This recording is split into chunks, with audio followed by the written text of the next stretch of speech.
Hi everyone, this is Bhargavi Prakash. Welcome to our channel Mind या Science.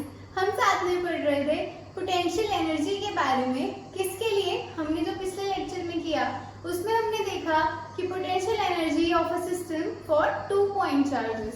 अब 2 point charges की जगह अगर n पॉइंट चार्जेस हो जाएं, n का मतलब क्या है? 2 हो जाएं, 4 हो जाएं, 8 हो जाएं, 10 हो जाएं, 100 हो जाएं, 1000 हो जाएं, तो उस केस में क्या देखना है? हमें पोटेंशियल एनर्जी निकालनी है. पोटेंशियल एनर्जी में बहुत बार बता चुकी हूँ क्या है, एक फॉर्म ऑफ वर्क डन है. तो इसकी डेफिनेशन क्या है? ये क्या है? Basically total amount of work done है जो हमें क्या किस लिए करना पड़ रहा है? In bringing all charges from infinity. अब इसमें ऑल वो चार्जेस कौन से हैं? एन चार्जेस को हमने क्या लिखा है? ऑल चार्जेस लिखा है. वो 100 हो, 200 हो, 1000 हो, 2 करोड़ हो, उससे हमें कोई फर्क नहीं पड़ता. हमें तो क्या करना है? सिंपल सा लेके उसे डिराइव करके देख लेंगे कि क्या आता है. अब क्या करना है? मान लो ये है मेरा पॉइंट इंफिनिटी. ठीक है, मैंने क्या लिखा है? इस पॉइंट से मुझे क्या करना है? चार्ज को लेकर आना है. ठीक है, अगर मैं बोलूं ये है मेरा पॉइंट ए, थोड़ा ऊपर बना लेते हैं, ये है मेरा पॉइंट ए. मुझे यहाँ से, ये तो बोर्ड छोटा है इसलिए यहाँ बना है, वरना कहीं से भी लगा लो. मान लो आपके घर से मुझे चार्ज उठाकर यहाँ लाके रखना है. ठीक है, इसे मान लिया मैंने Q1. क्या मुझे वर्क डन करना पड़ेगा? करना पड़ेगा क्या? हाँ करना पड़ेगा. मैं आपके घर जाऊंगी, चार्ज को प्यार से उठा के यहाँ रखूंगी. नहीं, ऐसा कुछ नहीं होगा. इस केस में जो वर्क डन होगा in bringing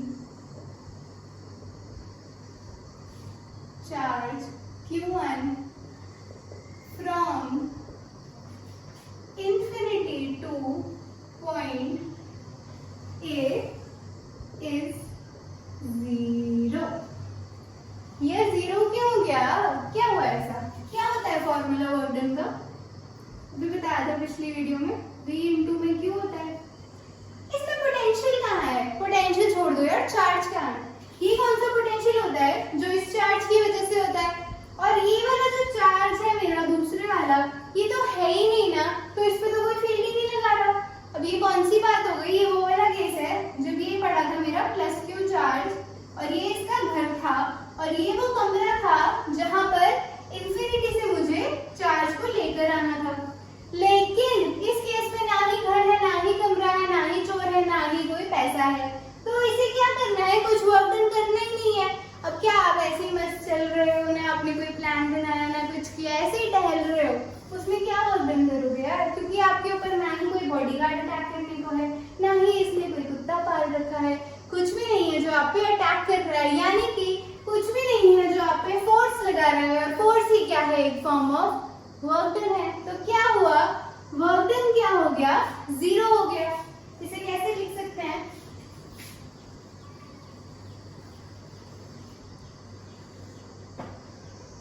Because all other charges are still at infinity. समझे क्या लिखा है? सारे चार्जेस ऑलरेडी यहीं पड़े हैं, मतलब सारे के सारे आपके घर पर ही थे, बस ये उठकर वहां से मेरे घर पर आ गया. तो इसे क्या करना पड़ा? कुछ वर्क डन नहीं करना पड़ा. क्यों नहीं करना पड़ा? क्योंकि इस पे कोई फोर्स नहीं लगा रहा है, ना ही यहाँ कोई और चार्ज पड़ा है इसके आसपास जो इस पे इसकी फील्ड लगा रहा हो, ना ही यहाँ पे और किसी तरह का वर्क डन हो रहा है. इसलिए वर्क डन क्या है? 0 है. क्योंकि बाकी सारे तो कहाँ है? आपके घर पे रखे हुए हैं. ये एक एक तल्ला यहाँ पर पहुंच गया है. अब मैंने क्या बोला? यार चल एक और चार्ज भेज दे. तो आपने क्या किया? यहाँ से हमारा चार्ज चलते चलते चलते चलते आया, यहाँ पहुंच गया पॉइंट बी पर. ये है मेरा चार्ज Q2. अब क्या इसे वर्क डन करना पड़ेगा? बिल्कुल करना पड़ेगा. क्यों करना पड़ेगा? क्योंकि यहाँ पर तो पहले से ही चार्ज है ना. अब ये मेरे घर ऑलरेडी आ गया है पढ़ने के लिए. इसे हो गई जेलेसी, कहता है यार मैं भी पढ़ूंगा, बट ये नहीं चाहता कि ये यहाँ पर बैठकर पढ़े. तो ये क्या करेगा? इस पे फोर्स लगाएगा कि भाई तू निकल यहाँ से. तो क्या होगा? इसे कुछ वर्क डन करना पड़ेगा यहाँ पर रहने के लिए. तो इस केस में हम वर्क डन निकालेंगे. ये हमने क्या निकाल लिया? W1 कह दो इसको. ड्यू टू चार्ज Q1 ये कितना है? 0 है. क्या निकाल बनेंगे वर्क डन बाय 2, यानी कि इसे कितना वर्क डन करना पड़ेगा यहाँ पर रहने के लिए। तो इस पे ये फोर्स लगाएगा, तो वर्क डन का फॉर्मूला क्या है, potential due to charge Q1 into में चार्ज। पोटेंशियल एनर्जी किसके पास है, इसके पास है, क्योंकि यही तो फोर्स लगा है। तो इसका फॉर्मूला क्या है, KQ1/R1, काफी बार लिख चुके हैं, और चार्ज कौन है हमारा, Q2G है। तो ये क्या बन गया, KQ1 Q2 में R12 लिख लो, इसको कंफ्यूजन ना हो ताकि। इन दोनों के बीच का डिस्टेंस हमने R12 कर दिया, कुछ गड़बड़ नहीं है। ये बेसिकली क्या बन गया यार, ये तो वही बन गया जो हमने अभी अभी पढ़ा था। क्या पढ़ा था, potential energy due to a system of 2 point charges, उसमें भी तो यही फॉर्मूला आया था, फिर से डिराइव करके दिखा दिया। तो ये हमने कर लिया। अब इसने बोला यार ये दोनों तो बैठ के पढ़ रहे हैं, बहुत पार्टी कर लिया, मैं भी जा रहा हूँ पढ़ने के लिए। इंफिनिटी से मिलाने की आपके घर से एक और चार्ज दिया गया, इन्हें हमने क्या बोल दिया, Q3 बोल दिया।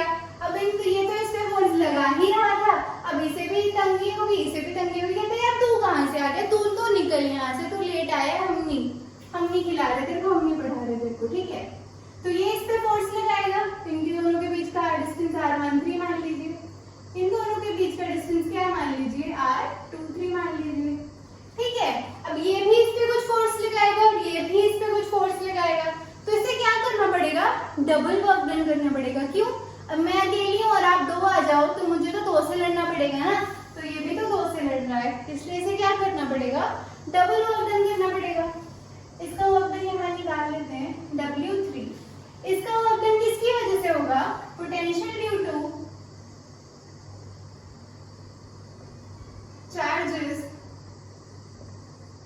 Q1 एंड Q2 इनटू में चार्ज, ठीक है। पोटेंशियल इसका कितना होगा, Q1/R13, नीचे क्या लिखते हैं, सेपरेशन डिस्टेंस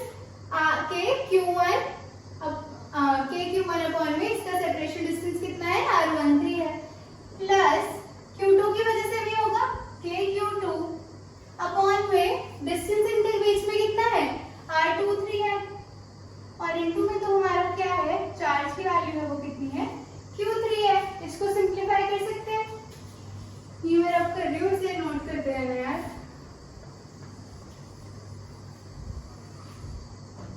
तो क्या हुआ, इसे मल्टीप्लाई कर सकते हैं, के बाहर निकाल लो, Q1 से Q3 को मल्टीप्लाई करोगे क्या आएगा, Q1 into Q3 upon R13, और Q2 into Q3 upon R23।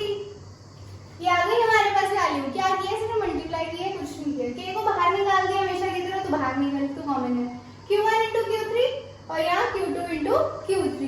अब अगर मैं बोलूँ 3 तो बढ़ ही रहे थे, इंफिनिटी जी ने बोले यार एक और चार्ज को भेज दो, यहाँ से एक और बच्चा आया, मान लो ये यहाँ Q4 पॉइंट पे आया। अब मैं इसमें नहीं रिप्रेजेंट कर रही हूँ डिस्टेंसेस, डायग्राम कॉम्प्लिकेटेड हो जाएगा। मान लो कि Q4 है, ठीक है, 1 से इसका डिस्टेंस कितना हो जाएगा, R14, इससे R24 और इससे R34। अब ये 3 तो आपस में लड़ ही रहे थे, ये एक और आ गया, उन्होंने बोला यार तू तो निकल ही जा, अब तो हद ही होगी, एक और बंदा आ गया। तो इस पे भी क्या होगी, फोर्स लगेगी। फोर्स किसकी वजह से लगेगी, पोटेंशियल की वजह से लगेगी। तो इन तीनों के पोटेंशियल को क्या करेंगे, ऐड कर देंगे, तो क्या आ जाएगा, पोटेंशियल ड्यू टू चार्जेस कौन कौन से, Q1, Q2 और Q3 इनटू में चार्ज। तो क्या बन जाएगा, के बाहर निकाल लो पहले से, या फिर चलो लिख ही लेते हैं। इसकी वजह से क्या है, KQ1 upon R14 plus KQ2 upon R24 plus KQ3 upon R34 into में क्या है, हमारे चार्ज ही बैठे हैं। इसको अगर इसको ब्रैकेट को खोल लोगे तो ये कॉमन आ जाएगा, क्या बचेगा, Q1 Q4 अपॉन R14। क्या हो रहा है, K को बाहर कर दिया, Q1 से Q4 मल्टीप्लाई, फिर Q2 से Q4 मल्टीप्लाई और Q3 से Q4 मल्टीप्लाई, नीचे का एज इट इज। तो ये आ गया Q1 इंटू में Q4, फिर क्या आ जाएगा, Q2 into Q4 upon R24 plus Q3 into Q4 upon R34। यही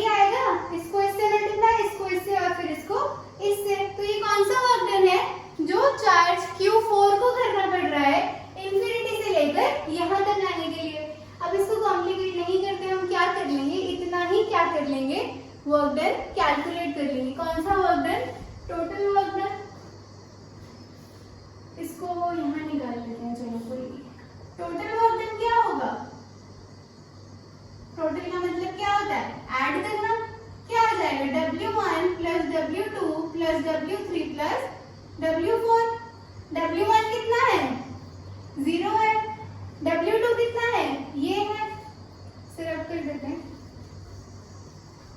ये लिखेंगे हम प्लस के Q1 Q2 अपॉन में R12। फिर क्या है? ये लिखेंगे, इसको मैं नीचे लिखती हूँ, ठीक है। ये है मेरा टोटल वर्क डन। कितना आ गया? 0 प्लस के Q1 Q2 upon R12 plus, इसमें क्या है? के कॉमन था, क्या लिखेंगे? Q1 Q3 upon R13 plus Q2 Q3 upon R23। फिर क्या है? W4 है, क्या आ जाएगा? के Q1 Q4 upon R14 Q2 Q4 upon R24 plus Q3 Q4 upon R34। ठीक है, हमने क्या किया है? सिंपली 1 2 3 और 4 को ऐड कर दिया। अब 0 का तो कुछ महत्व ही नहीं है, ठीक है। अब इन सब में से क्या आ रहा है? के क्या है? कॉमन आ रहा है। के को ऐसे कॉमन बाहर निकाल सकते हैं? बिल्कुल निकाल सकते हैं। क्या है पहली term? Q1 Q2 upon R12 plus Q1 Q3 upon R13 plus 1 वाली टर्म लिख लो पहले, Q1 Q4 upon R14 plus Q2 Q3 upon R23 plus Q2 Q4 upon R24 plus Q3 Q4 upon R34। अब अगर आप इसे ध्यान से क्या करो? एनालाइज करो, यानी कि ध्यान से देखो तो क्या बन रहा है?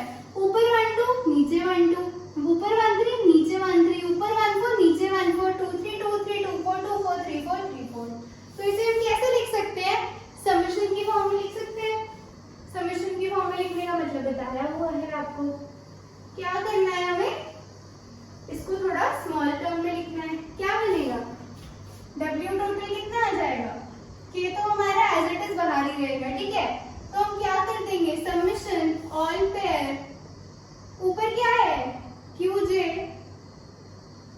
QK upon RJK। यही है।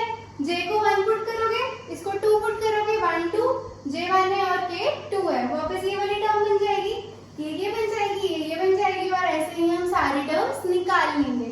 अब ये जो फॉर्मूला है हमने ऑल पेयर के लिए लिखा है, इसको हम एक और तरीके से भी लिख सकते हैं। वो क्या है? U is equal to W is equal to K into 1/2 summation of, ये मैं बताऊंगी कि यहाँ पर 1/2 क्यों आ रहा है। क्या लिख देंगे हम? Summation I goes from J goes from 1 to n, फिर summation K goes from 1 to n और QJ QK अपॉन RJ। अब अगर आप ध्यान से इन दोनों को कंपेयर करो, किसका फर्क है? ये तो सेम है, ये और ये टर्म मैंने क्या करा है? सेम लिखी है। K भी हमारा क्या है? सेम है। इसमें समझने वाला क्या है? एक तो ये हाफ क्यों लगाया गया है और ये कैसे हमने किया। इसमें हमारे पास एक कंडीशन लगती है। क्या कंडीशन लगती है? J कभी K के इक्वल नहीं होगा। अगर आप J को K के इक्वल कर दोगे तो इसका मतलब आप इसे क्या बना रहे हो? Q11 upon R11। बट हमने तो ऐसी कोई टर्म देखी ही नहीं। क्या बोला मैंने? अगर J K के इक्वल होगा तो क्या बन जाएगा? ये K Q1 अपॉन R11। यही मतलब हुआ कि J भी 1 था और K भी 1 था, तो क्या हो जाएगा? ऐसा कुछ बन जाएगा। बट ऐसी तो कोई टर्म हमने यहाँ देखी ही नहीं है, यानी कि ये टर्म क्या है? गलत है। इसीलिए हम ये कंडीशन देते हैं कि जो हमारा J है वो K के इक्वल नहीं होगा, यानी कि जब J 1 होगा तो K क्या होगा? 2 होगा, 3 होगा या 4 होगा। J 1 है तो K क्या है? 2 हो सकता है, 3 हो सकता है या फिर 4 हो सकता है। यहाँ से लेकर कहाँ तक? n तक हो सकता है, ठीक है। और इसमें दूसरी चीज क्या है? ये हाफ क्यों आया है? अब मान लो आपने J को क्या ले लिया? 1 ले लिया और K को क्या ले लिया? 2 ले लिया, तो क्या होगा?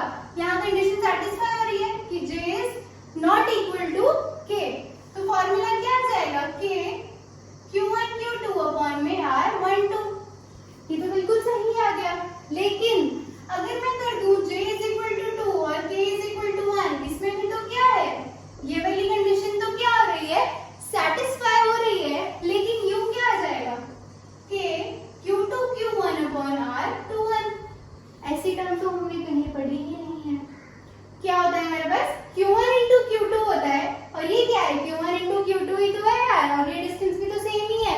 तो क्या हो रहा है, ये इसकी वजह से क्या कर लेगा, इसे 2 बार उठा लेगा, यानी कि ये एक ही टर्म को 2 बार क्या कर रहा है, रिपीट कर रहा है, यानी कि क्या हो रहा है, डबल हो रहा है।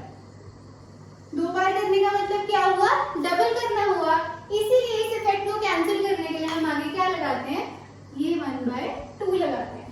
फिर से बता देती हूँ, ये हमने किस फॉर्म में लिख लिया, इसी फॉर्मूले को समेशन की फॉर्म में लिखा कि हमारा j भी 1 से n जा रहा है और k भी 1 से n जा रहा है, लेकिन कंडीशन क्या है, j k के इक्वल नहीं होगा, क्योंकि j अगर k के इक्वल हो रहा था तो ऐसा कुछ बन रहा था, लेकिन ऐसी तो कोई हमारे पास टर्म यहाँ है ही नहीं है, स्क्वायर बन जाएगा k², ऐसा हमने कुछ पढ़ा ही नहीं है। तो ये क्या था, गलत था, इसलिए हमने कंडीशन दी कि j k के इक्वल नहीं होगा। अब क्या था, अगर मैं j को 1 ले लूं और k को 2 ले लूं, ये कंडीशन तो सेटिस्फाई हो रही है और ये भी मेरा सही बनकर आ रहा है, पहले वाली टर्म बनकर आ गई। लेकिन ये तो इसके हिसाब से ये भी उठाएगा कि मैंने j 2 कर दिया और k को 1 ले लिया। अब यहाँ पे j k के इक्वल तो नहीं है, यानी कि ये कंडीशन क्या हो रही है, सेटिस्फाई हो रही है, लेकिन इसने फॉर्मूला क्या बना दिया, ये वाला और ये दोनों तो क्या है, सेम है। सेम का मतलब क्या हुआ, 2 बार रिपीट हो रहे हैं, यानी कि क्या हो रहा है, डबल हो रहे हैं। तो डबल ना हो हमने इसलिए 1/2 लगा दिया। तो ये थी हमारी आज की डेरिवेशन, किस लिए, हमने पोटेंशियल एनर्जी निकाली है due to a system of n point charges. हमने टोटल करके देखा 4 तक का, हमें एक पैटर्न नजर आया कि ऊपर भी 1 2, नीचे भी 1 2, 1 3, 1 4, 1 4, ये सब सेम चल रहा था। तो हमने इसे इस तरह से लिखा और इसी को और अच्छे से समझाने के लिए कि किस तरह की वैल्यूज हमारे पास निकल कर आनी चाहिए, हमने कुछ कंडीशंस भी इसको दे दी। तो थैंक यू सो मच आज की वीडियो देखने के लिए। अगर आपको ये समझ नहीं आई है तो इसको आराम से एक बार देखो, समझो, फिर इसको खुद करके देखना, क्लियर हो जाएगी। फिर भी डाउट आए तो आप मुझसे पूछ सकते हो कमेंट सेक्शन में। Thank you so much.